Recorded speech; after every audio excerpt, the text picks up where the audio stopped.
Well, I screwed up. These are my Sweet 100 cherry tomato plants, and I put in about 6 or 7 of these and about 6 or 7 Floridade tomatoes, and I've lost just about every. And I've lost these to damping off disease. It's we're right at the base here. The disease sets in, and these things just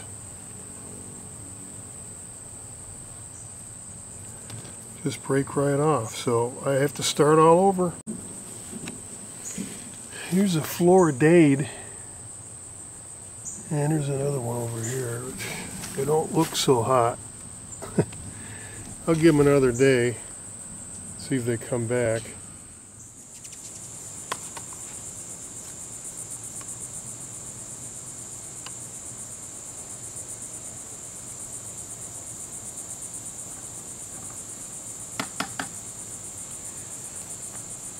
Since I lost so many of these tomato seedlings to the damping off disease, I'm going to try a new technique. I've got a few more transplants, and rather than put them in the soil, which I think is suspect,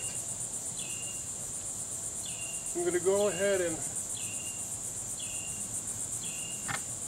dig a starter hole and surround the base of the tomato with just damp vermiculite. It's neutral, so there's nothing in there that should cause a damping off disease. We'll see how this experiment works.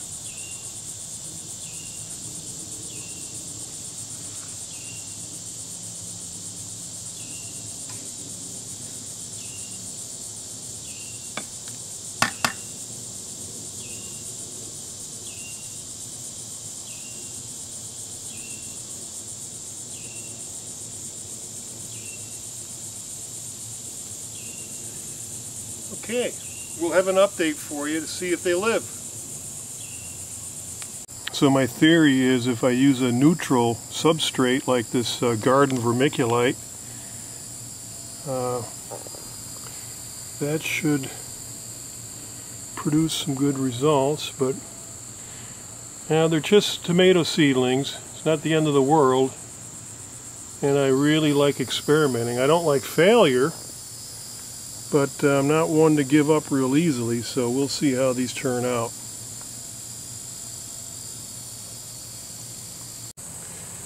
And that vermiculite being neutral doesn't seem to carry any fungi or any viruses or any harmful bacteria that cause the damping off disease. So I'm going to continue doing that. I think I've got a winner. Okay, well, I think I've defeated the damping off disease on this new batch of seedlings. These have been in now probably a good solid 10 days since I redid the transplants and surrounded the base of the stems with neutral vermiculite. So far everyone is taken, so that worked pretty good. Now I've done some research and investigation, and there's all kinds of different remedies, including putting cornmeal around the plant and doing different things. But I had the soil tested, so I know the pH was correct, and the only thing I can figure is I might have had just a little bit too strong a nitrogen content in the soil that I made up. So but the roots have grown through the vermiculite, and they are, they're in the soil now, and everything seems to be doing well. By the way, I'm doing something new. I'm putting the hay down as mulch on these containers so that I don't get, when we do get these heavy rains, I don't get a lot of splashing of the soil either up onto the bottom of the leaves or spilling out of the container. So I think this is going to be a pretty smart idea, and hay is very cheap. So we'll see how this works out.